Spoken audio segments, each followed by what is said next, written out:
If you've ever peed yourself during a ruck march, go ahead and hit that subscribe button. Guys, like and comment. I especially want to hear from my Army and Marine Corps friends if you have peed yourself during a ruck march. Any stories from a ruck march? Very interested. If you're not sure what a ruck march is, you put on a heavy backpack and you walk. It sounds fun until you do it. Guys, the comment section is amazing, and I'd highly recommend you get down there. I don't know what I've done to deserve them, but they're here and we're gonna love them. If you guys are wondering how to support the channel, the biggest supporter of our channel right now is Big Daddy Unlimited. So to thank them, get in there. What's it like? It's like the Costco of the gun world. Cheap products if you subscribe, buy in. Otherwise, the guy's gonna be there checking the rifles. So they're made by LMT. There's a lot of different products that they make. But I wanted to take a minute to talk about them. By minute, I mean this entire video. Before we get into this particular rifle, let's talk about my relationship with LMT. Disclosure, if you're not familiar with my channel, is a very important part of how I run this thing. So, what is my relationship with the company? What did they do to get this video made? Well, they sent me the rifle along with the ammunition to test it, specifically around 6,000 rounds, including 1,000 rounds of Mark 262. Somebody would give me a 6,000 rounds of tester. This is very typical of any of the reviews I do on rifles. Nice. My reviews are not in any way influenced by, getting a rifle or getting ammunition or anything like that, because I have, it's just typical for me. So I like to think I'm non-biased despite any of that stuff. But for those of you who wonder, that is my relationship with the company. Beyond that, I talk to them. I will likely be doing more reviews on the rifles that they offer because I am impressed with this first one that they had. I'm dying to try out that Estonia rifle. It looks now regarding pretty sinister, man. The Lewis and Machine Tool rifle that I have right here. These are very interesting. So they are military tested and combat proven rifles. There is a version of this rifle that is currently in use by the New Zealand Armed Forces, and as we know, those guys are psychopaths and awesome, so if they do something, there's probably a good reason for it. Also, there is the same rifle, but with the piston conversion, which is very simple to do, that is in use by the Estonian Defense Forces. So understand that this rifle has been adopted over many larger manufacturers, such as H&K, to be the rifle of choice of a couple armed forces. So why was it chosen? Well, in this video, we're going to delve into that. And we're going to talk a little bit about this rifle. So we're going to do what we normally do. We're going to go tip to butt, and we're going to go down this rifle, and we're going to talk about every feature and about how it feels to shoot and get into it as much as we can. So to start off with, all my rifles are set up as I shoot them and use them and all that kind of stuff. So, I'm sure there's going to be somebody who's going to hop on there and be like, what do you need? Why don't you take all that crap off the rifle? It's like, okay, cool, good story, bro. So starting at the tip here, nothing really amazing. We have a A2 Birdcage flash hider. Now those do work fairly well. In fact, I like them quite a bit. A lot of people are quick to kind of be like, oh, the A2 sucks or something like that. No, it does very well for what it was meant to do. It simply directs the gases back in your shoulder, does an okay job at flash suppression, and doesn't kick up dirt when you're in the prone. So I'm a fan of them. Now, if you do choose to get the New Zealand reference rifle, the rifle that was chosen by the New Zealand Armed Forces, there will be a surefire war comp as opposed to the A2 Birdcage. So let that be known right there. Moving back to the barrel, the barrels are made from blanks that they have. They're cryogenically treated. And in my experience, they've been exceptionally accurate. They are chrome lined. I've been getting anything from anywhere from 0.8 to around 1.2 MOA, depending on the ammunition that I used. This particular rifle, which has an 11.5-inch barrel, really liked the Mark 262 ammunition and shot that incredibly well. I've had really good results with surplus Serbian M193 and M855. M855A1 as well, so all those ammunitions have worked very well in this particular rifle.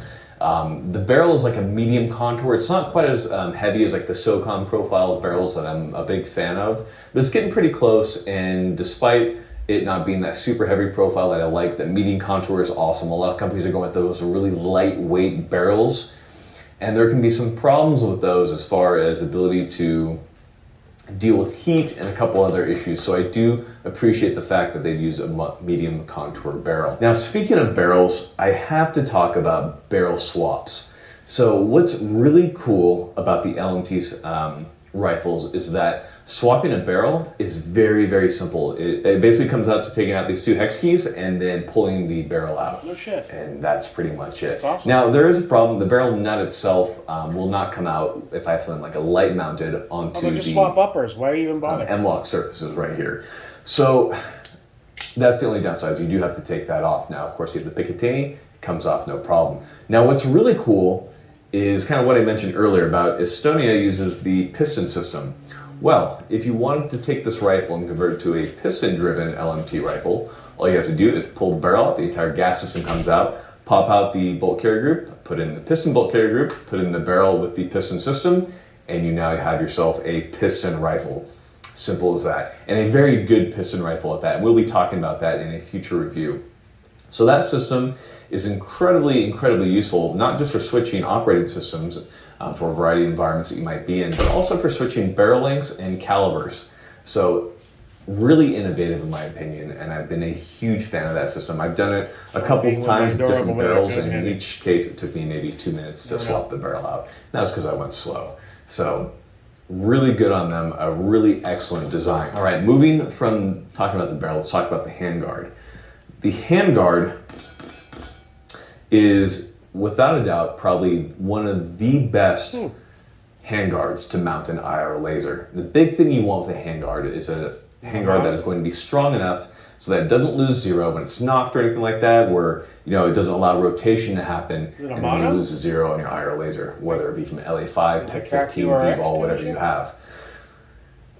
I would definitely rate this up there with things like the Geising Mark 8, the Daniel Defense Risk 2, all of which are incredibly strong rails. Now, what makes this rail so strong is if you look here, there's actually no attachment in there. It's actually all one solid piece. It is what is called a monolithic upper. It was all machined from one piece. That makes it exceptionally strong and also allows the barrel to just be naturally free-floated because of that design.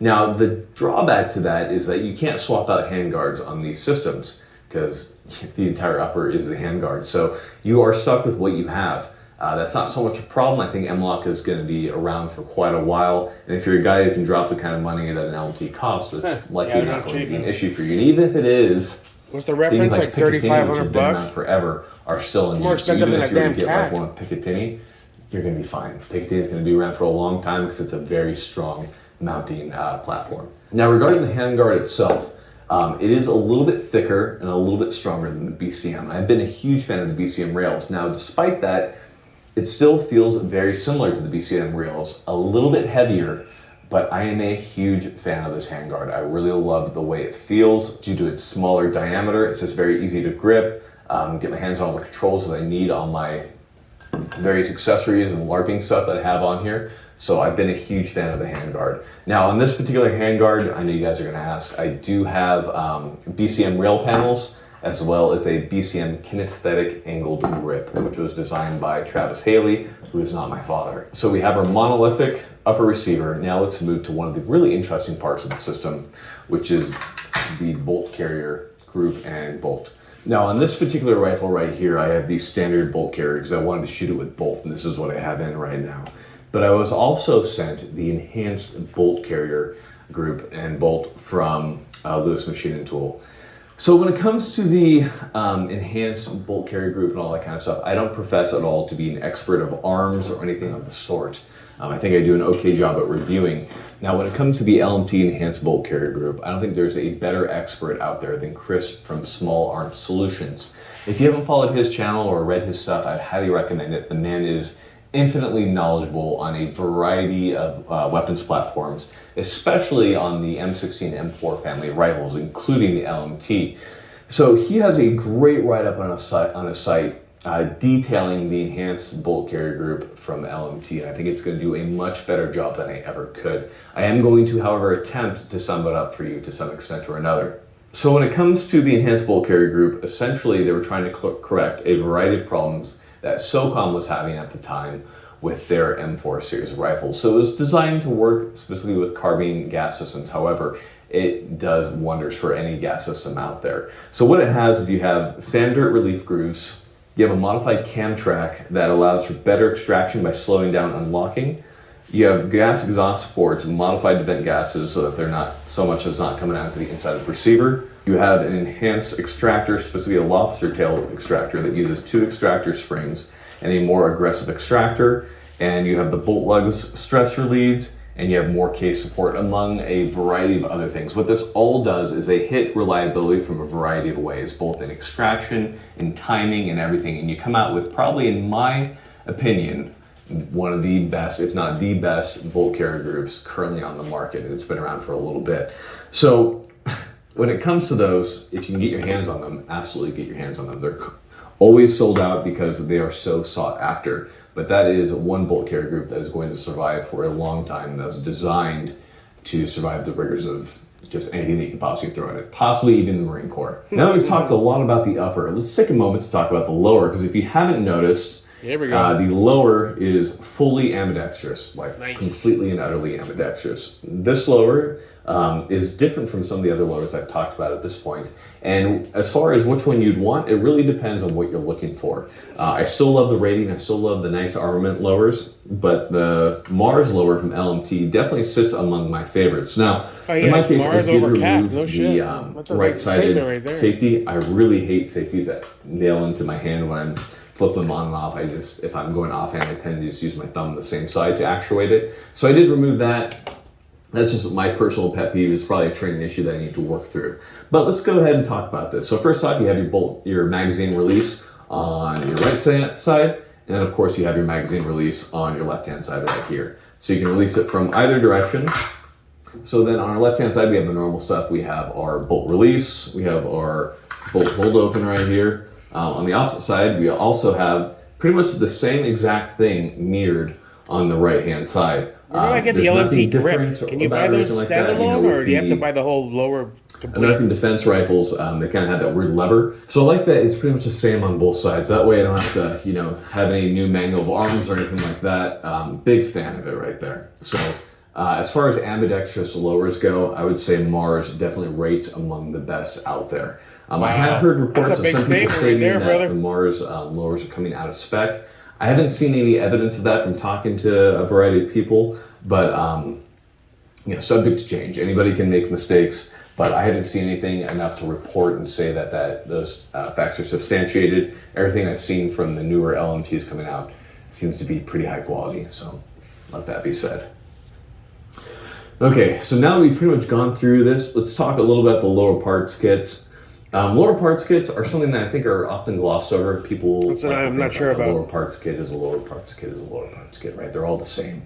But the lower parts kits from LMT are exceptional. They're very well made. There's just a lot of attention to detail. There's a lot definitely of have to get an LPK from LMT. Talk to a bunch of good people Not who gonna are in the go know cheap about on this that. type of No thing. fucking way. And the LMT lower parts kits are very well made, and lower parts kits do matter. So if you were looking for one, could recommend them more.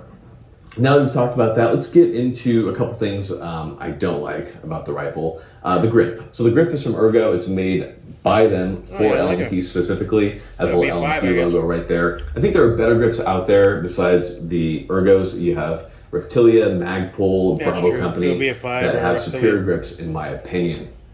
So that was kind of odd that they use this grip. I mean, it feels good. I just prefer other grips that are out there. Safety is nice and positive. Sometimes you get lowers that have kind of that mushy safety. I've never been a fan of that, so it feels good. You guys know what's coming next. So the LMT comes with a military 2-stage trigger. Ghost that trigger, baby. Let's give it a little shot here. So we're gonna go ahead and ghost that trigger, put your finger right over mine, and let's take a journey to Triggerland. I love this guy. I'm never gonna say that again. Flannel Daddy rocks, dude. Putting some pressure in there. No take up. Okay, at my first stage right there. Good. Release is about 6 pounds or so. I'm not going to do a trigger pull weight thing. That's just not my deal, guys. Sorry. I'm just going to kind of guesstimate it out. All right. Reset. Going forward. Very positive. Nice. Typical of a military type trigger. Okay. Going into it. No slack. Now, what's better, the LMT or the Geisley triggers? I wonder. Good release. Here's our reset. Nice and positive. Again, no take up. A little bit of creep right there. My first stage. Second stage release. Okay. So The trigger feels pretty good. I would definitely say an improvement over, say, a stock Colt trigger, which I think are pretty good, to be honest. Not phenomenal, though. So you're paying quite a bit for these types of rifles, and I think that there are better options out there when it comes to triggers. Well, the full LPK at big tax for the LMT is like $299 or something like that, and that includes the triggers. So I'm sure Geisley's a much better trigger. I do understand why they come out with these military type triggers. They're very reliable. They work very well. But I also want to point out that triggers like Geisley have incredible track records when it comes to reliable ignition of various military ammos. So I don't think it's an excuse to say that they do a military trigger because they're super reliable, because there are a variety of aftermarket triggers that are equally reliable and that I think provide a much better trigger pull overall.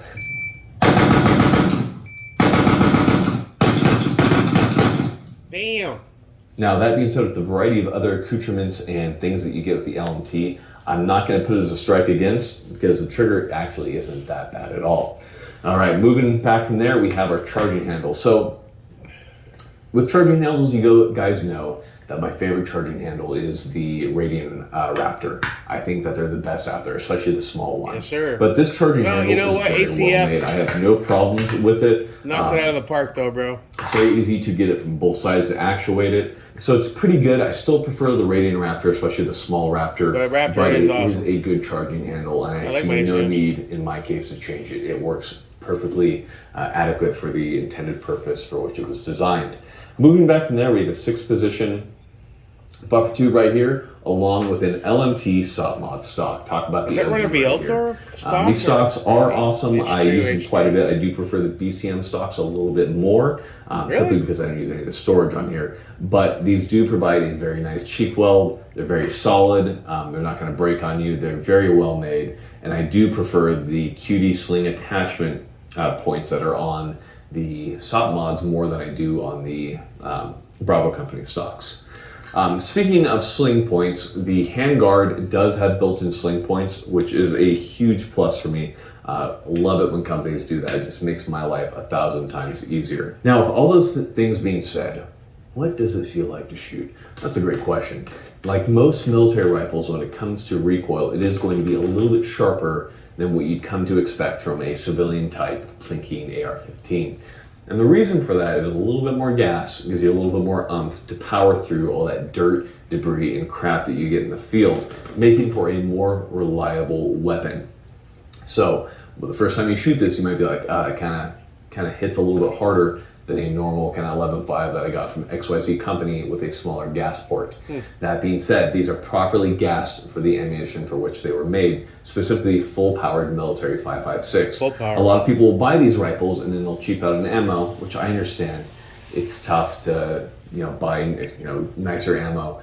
But if you buy this and you try to run a bunch of Tula through it, you're probably going to get it choking on that. I wouldn't run Tula through that. Because it doesn't have enough oomph to push that bolt Federal through your back. 223. Now, full-powered military brass ammo, this thing does very well. And the recoil pattern is very, very predictable on this, and it's very easy to get used to it and control it and get very fast with this particular rifle. So I'm not going to knock the recoil at all. It's definitely more tame compared to some of the military rifles that I've shot in the past. But I just wanted to throw it out there that the first time you get this, you expect some crazy Gucci thing. There's a lot of Gucci AR-15s made out there nowadays with zero recoil. That's not what you're going to get from this, because this is designed for a different purpose.